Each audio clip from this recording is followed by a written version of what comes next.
Good morning and welcome to Weekend Join the Dots.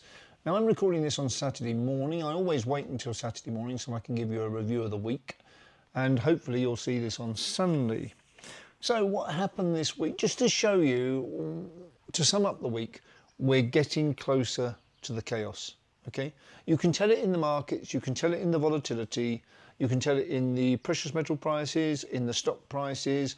No matter what index you looked at this week, it was much more volatile than it has been recently.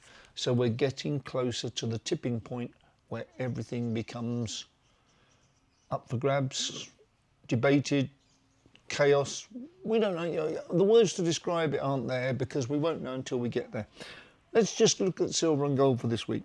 Silver started the week at 48, hit a high of 54, which is 16% higher in 1 week, and then came back to 50.5, which means it's up 5%.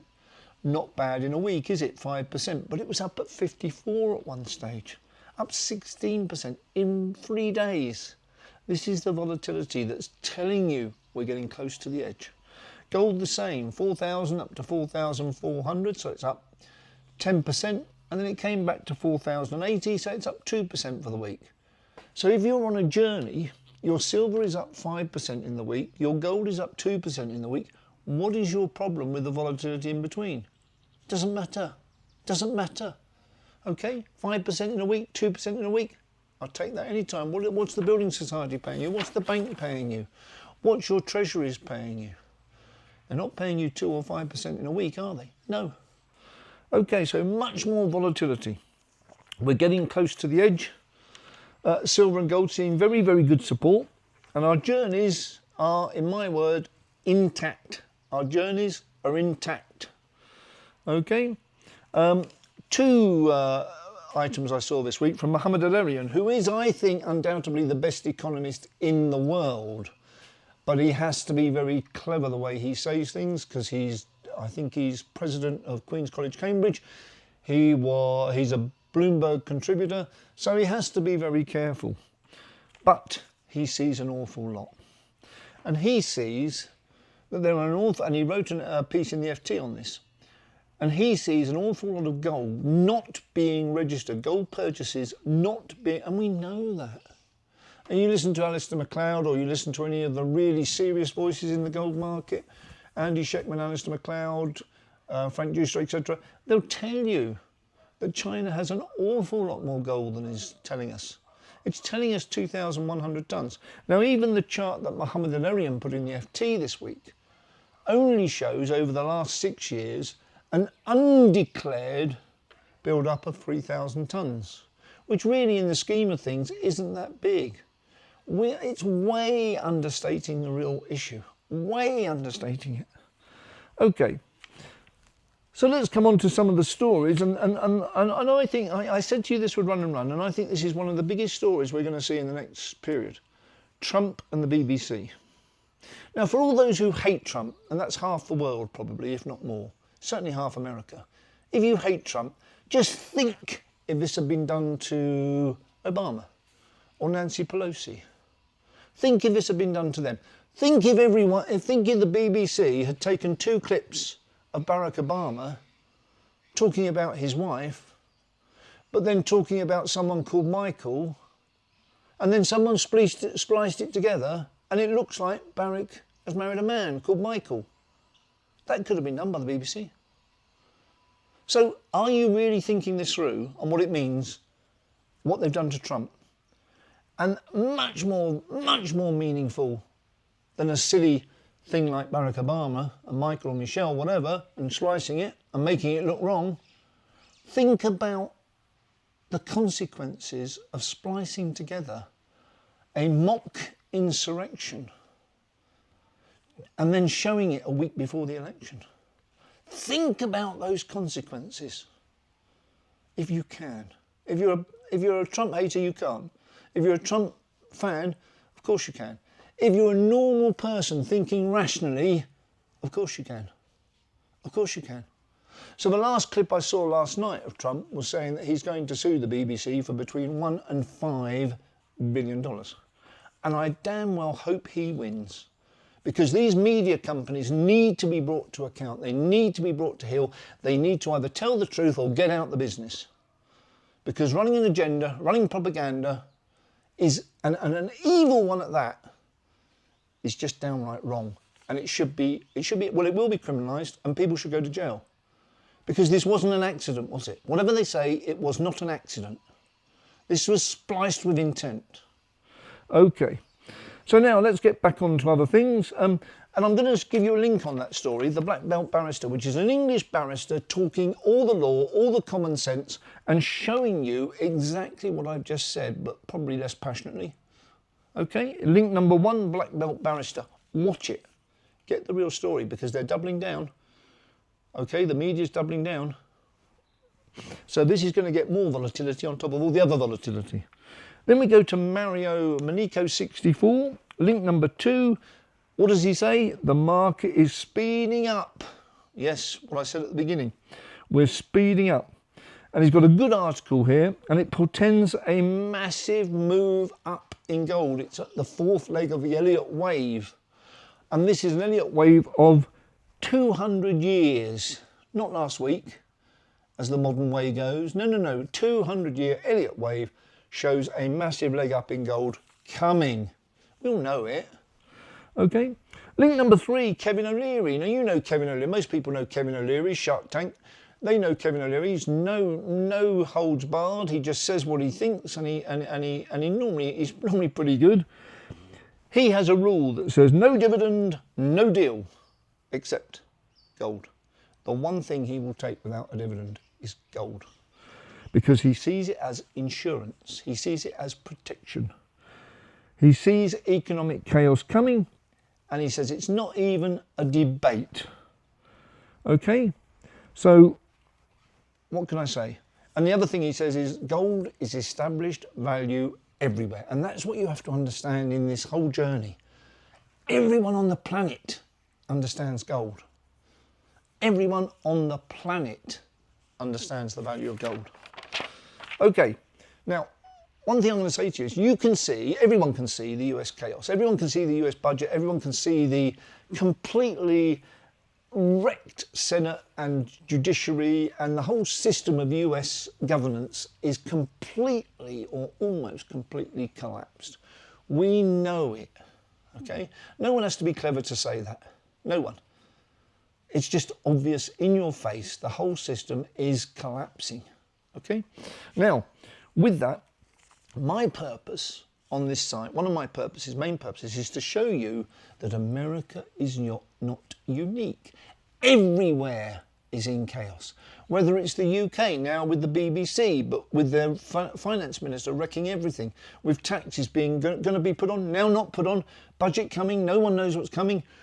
Renters' rights being declared, so landlords are wanting to sell property. I'll come on to property next week. We'll do we'll do 2 or 3 days on property next week, and I'll go around the world.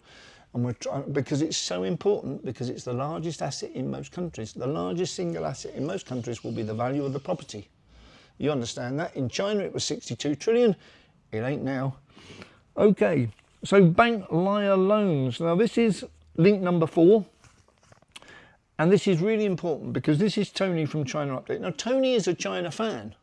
He's not someone who tries to belittle China or take China down. He's a fan. But what he's realising over the last 3 years is China's in trouble. And what he shows here, and he says it, wow, China. Even I'm shocked at this. Yes, what he's seen is all the property companies in China, which I've said for 5 years now.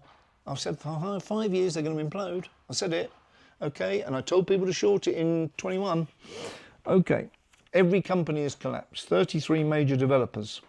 Their assets fell last year 11.6%.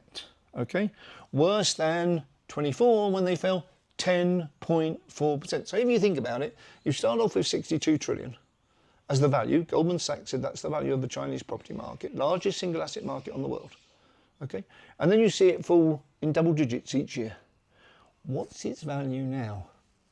I'd say 30 to 40 trillion from 62.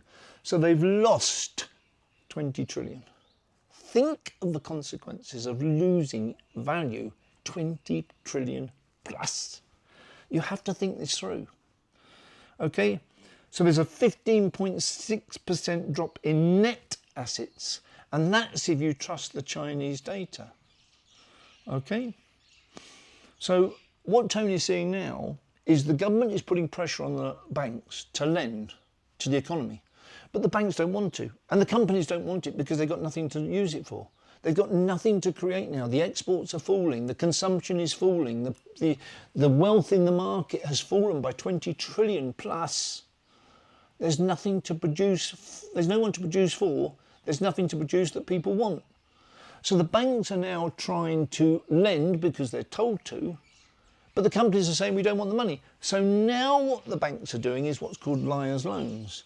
And they're lending to companies who don't want the money, and the bank is paying the interest, and then the loan is being repaid. But that goes on the data, doesn't it? At the end of the month, it shows as a new loan. Okay, that's how rigged this system is. Now, to do that, you have to be in total chaos, or near enough.